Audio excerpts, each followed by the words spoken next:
Stop focusing on just the price per unit at your clothing brand.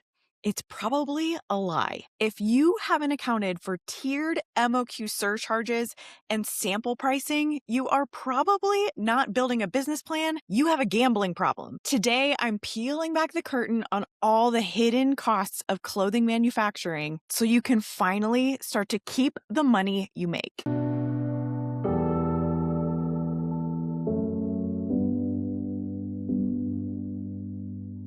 Happy Monday. It is Money Mondays here yet again at the Business of Apparel, where I'm going to be talking all about how we can better understand the top 3 things that your manufacturer is likely hiding from you so that you can see bigger profits with your clothing brand. Now, the number one thing that I want to talk through today is MOQs, and minimum order quantities is something that we talk about here at the Business of Apparel all the freaking time. If you're sick of hearing me talk about it, too bad, because it is such a huge thing that you need to know for your brand. Now, the minimum order quantities that you need to order from your manufacturer is one of the number one questions that I want you to ask about when you are going out and starting to interview manufacturers and factories. Because if you cannot afford to hit their MOQ, let's say you saved up $100,000, you've saved a ton of money for your apparel brand. And now you're going to a factory and you're finding out that in order to hit their 3,000 unit MOQ per style, you are going to blow way past that $100,000 budget. And now you don't even have all of the money that you need to hit their MOQ. But if you could just find a factory that would give you a 500 MOQ, a 600 MOQ, or something even lower, not only can you save a little bit of that $100,000 up front, which I don't actually recommend that you spend all of right away, but this is also best practice because now you can bring in a smaller amount of inventory, test your customers, ask them what they want, ask them what they liked, ask them what they didn't like, start getting that customer feedback so that you can tweak for the next round and sell it even faster and sell it even better. When we bring that first round of inventory in, we don't want it to be so much without any feedback from our customers at all. We don't even know if it'll sell. So best practices here are to start asking about MOQs or minimum order quantities with your factories right away. Now, there are a couple things about MOQs that you should know. Number one, MOQ is about your style. So this top, for example, is a style. It might have come in black and white stripe. It might have come in blue, red, gray, purple, you name it. Now that goes down to an MCQ, which is a minimum color quantity. So you might have an MOQ at the style level of 1,000 units, but your minimum color quantity is only 100 per color. So if you hit that 1,000 units per style and 100 units per color, you can actually do 10 different colors of that one style and still be hitting the minimums of the factory. Now, most likely, you are going to have to hit a minimum of color at your fabric mill.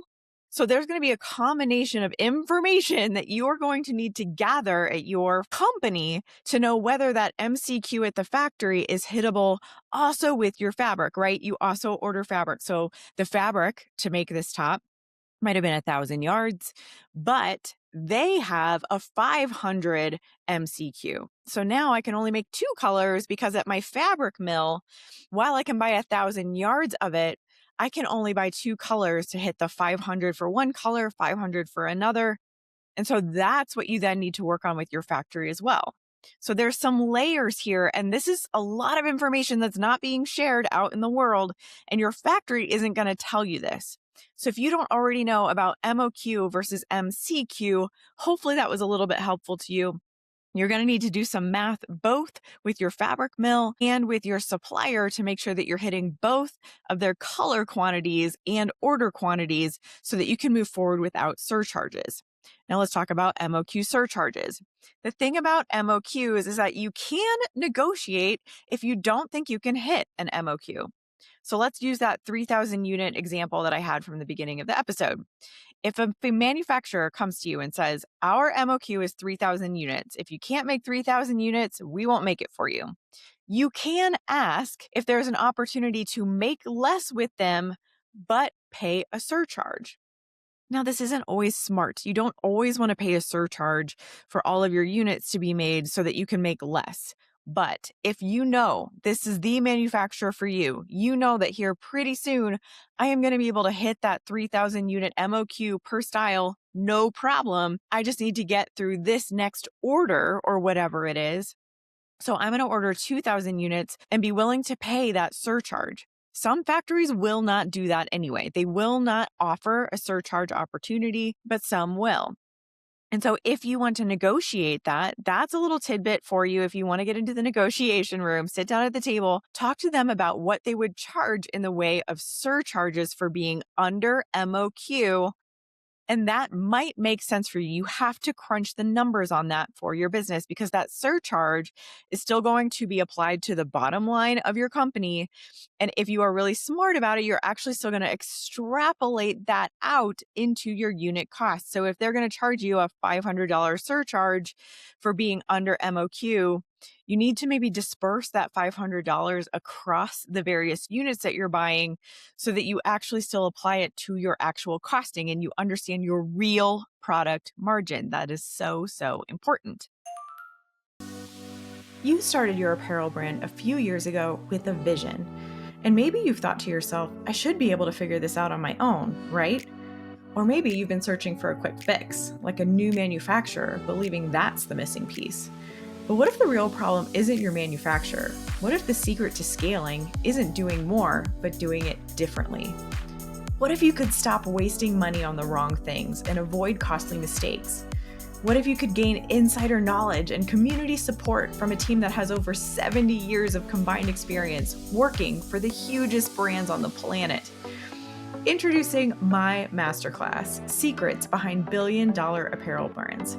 This masterclass is for you if you're ready to stop feeling stuck, frustrated, and insecure.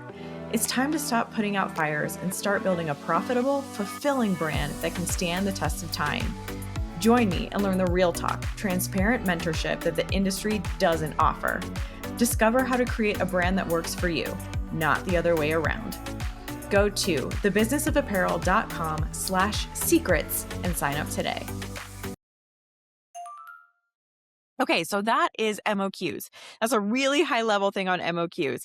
We dive really, really deep into minimum order quantities, and we are helping all of our clients actually negotiate these things with their manufacturers inside the board. So if you are an apparel founder and if you are looking for a community and a C-suite level executive advisory board to come in and help you with all of these decisions, all of this information, I want you to come join the board.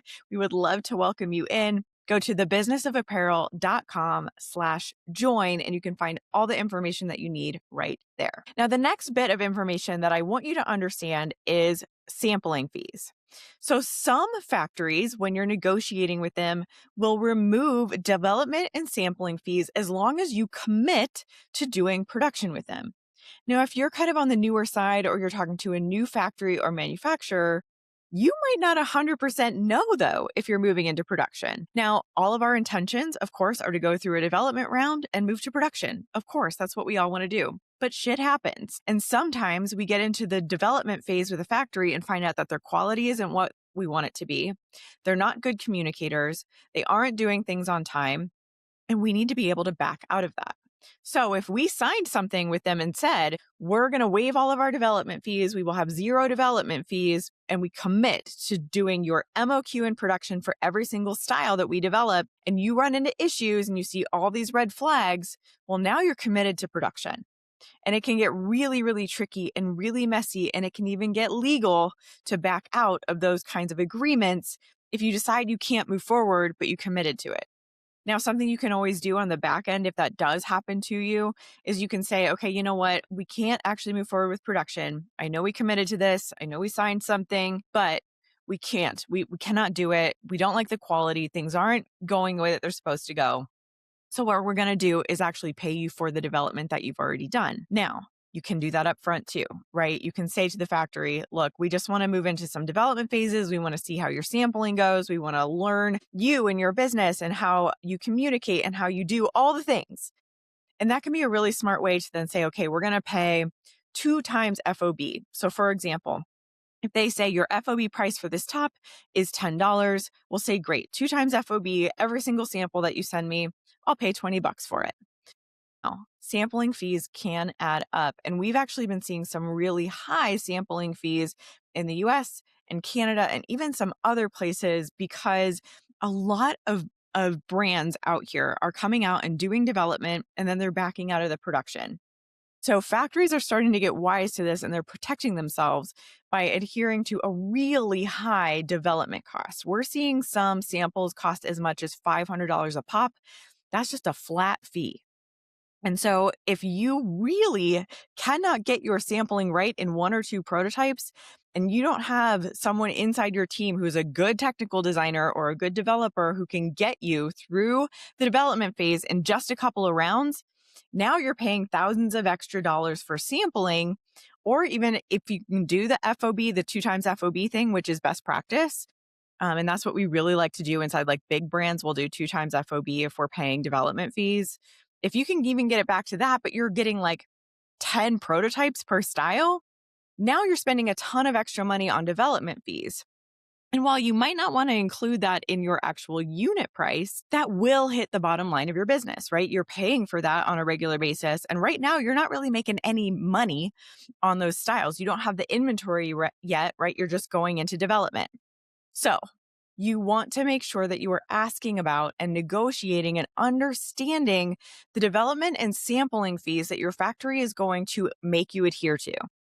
And these are all questions that you should be asking up front when you are working with your manufacturers. Now, something that I've been seeing a lot out in the social media world with all of you amazing clothing brand owners is that you feel obligated to commit to these really, really high MOQs and surcharges and sampling fees upfront with your manufacturers. I saw someone post the other day that they were committed to a $100,000 buy before even knowing if their customers were going to like what they put out into the world.